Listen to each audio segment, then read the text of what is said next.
Halo teman-teman wajib pajak. Mungkin teman-teman sudah baca ya ini ya ada peraturan baru nih, peraturan dari Jenderal Pajak nomor 3 PJ 2022 yaitu tentang faktur pajak. Ini sebenarnya kalau kita lihat diundangkannya sudah tanggal 1 April kemarin, cuman mungkin beredar memang baru sekitar tanggal 5 atau tanggal 6 April kemarin ya teman-teman. Nah, di video kali ini saya mau sharing atau mau jelaskan atau berbagi info ini hal yang baru apa sih sebenarnya di peraturan yang baru terbit ini. Jadi saya akan menyoroti ada 2 pasal aja sih yang mau saya sharingkan di video kali ini.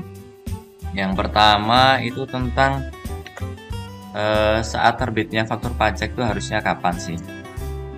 Nah ini di pasal 3, maaf saya cek sebentar. Di pasal 3 bab 2. Nah ini, faktur pajak harus dibuat pada. Nah ini, yang A adalah saat penyerahan BKP atau JKP. Yang kedua adalah saat penerimaan pembayaran dalam hal penerimaan pembayaran terjadi sebelum penyerahan. Kemudian ada juga saat pembayaran per termin gitu ya. Nah ini sebentar.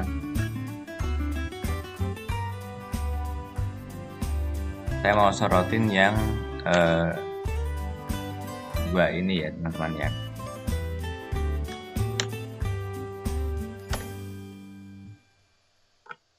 Nah ini saat penyerahan BKP, artinya kalau misalkan ada barang diserah terimakan atau ada pekerjaan diserah terimakan tanggal 12 April, tanggalnya itu kan jelas kan ya, kalau ada surat jalan itu kan disitu ada tanggalnya, terimanya tanggal berapa, jelas ya. Misalkan ditanda tangan atau diserah terimakan tuh tanggal 12, maka faktur pajak teman-teman tuh wajib dibuat juga tanggal 12. Ini sebenarnya bukan hal yang baru ya, saya hanya mereview ulang aja. Kadang-kadang kita beberapa belum aware ke sana ya. Tanggal terimanya tanggal 12 tapi dibuatnya nanti akhir bulan seperti itu, atau tanggal sempatnya kapan bikin faktur. Nah sebenarnya tidak seperti itu teman-teman. Kalau memang serah terimanya tanggal 12, maka harus dibuatkan faktur pajaknya pun tanggal 12 seperti itu. Terus kemudian yang kedua, yang B, saat penerimaan pembayaran dalam hal penerimaan pembayaran terjadi lebih dulu seperti itu. Nah ini maksudnya seperti ini. Ada transaksi jual beli di bulan April gitu ya.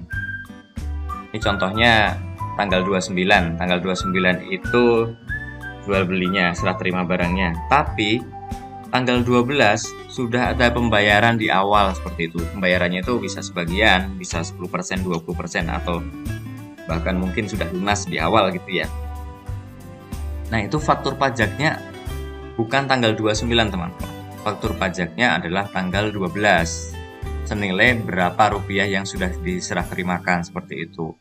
Misalkan ada jual beli barang 100 juta, kemudian di tanggal 12 sudah bayar 100 juta, maka harus terbit PPN sesuai tarifnya 100 juta kali tarif PPN-nya. Kalau sekarang berarti kali 11% seperti itu ya, 11 juta seperti itu. Tapi kalau misalkan baru bayar setengahnya 50 juta, maka di tanggal 12 ini Anda sudah harus menerbitkan faktur pajak 50 juta kali 11%, 5,5 juta seperti itu. Jadi faktur pajaknya tidak di tanggal 29, tapi sudah dimulai dari tanggal 12 karena ada penyerahan pembayaran sebelum penyerahan barang seperti itu ya teman-teman. Nah itu sebenarnya bukan hal yang baru, tapi saya hanya mereview ulang gitu. Nah kemudian ada yang baru lagi itu di pasal 18.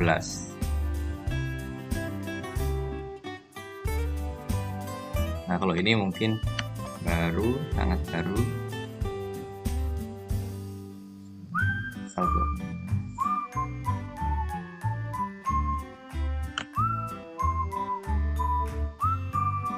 Saya bacakan aja pasal 18.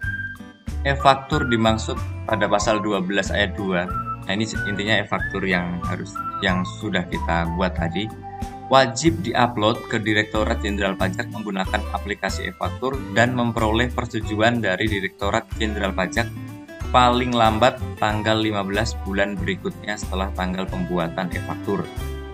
2. Persetujuan dari Direktorat Jenderal Pajak sebagaimana dimaksud pada pasal ayat 1 diberikan sepanjang nomor seri faktur pajak digunakan untuk penomoran e-faktur merupakan nomor seri faktur pajak yang diberikan oleh Direktorat Jenderal Pajak. Jadi ini maksudnya nomor seri faktur pajaknya yang kita minta dari Enova ya.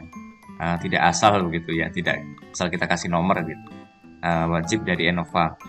Kemudian yang B, e-faktur diunggah diupload dalam jangka waktu bagaimana dimaksud pasal 1, yaitu yang tadi maksimal tanggal 15 bulan berikutnya.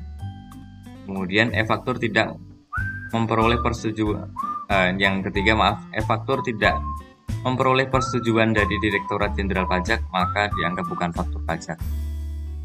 Jadi contohnya seperti ini teman-teman, maksudnya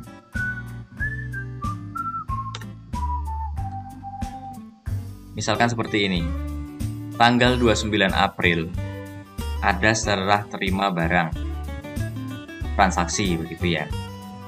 Kemudian faktur pajaknya mungkin biasanya teman-teman tuh akan cetak di akhir Mei karena nanti diatur-atur gitu ya, diatur-atur cash flow-nya. Cukup nggak sih kalau kita bayar PPN dengan seperti itu ya? Nanti ada yang dicetak, ada yang enggak, tapi dicetaknya tuh nanti di akhir Mei. Nah, sekarang sudah tidak bisa teman-teman. Sekarang wajib seperti ini. Kalau memang ada faktur-faktur pajak yang sudah harusnya diterbitkan di bulan April, mau tanggal 1 atau maupun di tanggal 30 April begitu ya. Nah, itu setelah Anda input di e-faktur wajib diupload maksimal tanggal 15 Mei. Ini sudah nggak bisa ditawar ya, di aturan yang baru ini maksimal tanggal 15 Mei. Nggak boleh tanggal 1, 2, 3, tapi maksimal tanggal 15 Mei. Kalau masih ada yang punya habit biasanya di-upload di mendekati akhir bulan, nah itu nanti faktur pajak teman-teman itu nggak bisa itu di-upload tuh, dan itu udah nggak dianggap faktur pajak ya. Jadi ya nanti urusannya akan lebih repot seperti itu. Nah, jadi wajib di-upload tanggal 15 maksimal setelah bulan transaksinya berjalan seperti itu. Nah, ini yang suka jadi masalah seperti ini biasanya. Tanggal 30 April atau tanggal 29 ini kita kirim barang. Tapi kita hanya bisa cetak faktur itu kalau surat jalannya sudah kembali seperti itu. Padahal kita kirim barangnya mungkin dari Indonesia Barat ke Indonesia Timur gitu ya. Waktunya bisa lebih dari 2 minggu. Nah, itu teman-teman yang punya misalkan di perusahaannya punya kebijakan seperti itu sudah nggak bisa dipakai lagi teman-teman. Anda tidak bisa menunggu surat jalannya kembali. Jadi Anda memang harus terbitkan faktur pajak maksimal tanggal 15 Mei. Seperti itu ya. Nah, sekarang ada pertanyaan. Kalau tanggal 15 Mei-nya itu hari Minggu bagaimana atau hari libur? Nah, di aturan ini tidak ada ya. Tidak dikecualikan. Hari libur atau hari Minggu terus mundur gitu ya. Jadi intinya ya tanggal 15 bulan berikutnya wajib sudah diupload. Kalau tidak diupload maka tidak mendapatkan persetujuan dari DJP. Kalau tidak mendapatkan persetujuan dari DJP artinya itu bukan faktur pajak. Nah, kalau Anda nanti geser, misalkan diakali, ya udahlah kita fakturnya kita geserlah menjadi Mei, itu juga sudah nggak bisa. Nanti Anda akan dianggap telat membuat faktur pajak. Karena kan serah terimanya April, Anda geser ke Mei fakturnya biar bisa diupload gitu ya, karena tadi Anda telat bikin uploadnya lebih dari tanggal 15 itu sudah tidak bisa teman-teman. Itu Anda akan dianggap telat kalau ada pemeriksaan fisik dokumen seperti itu.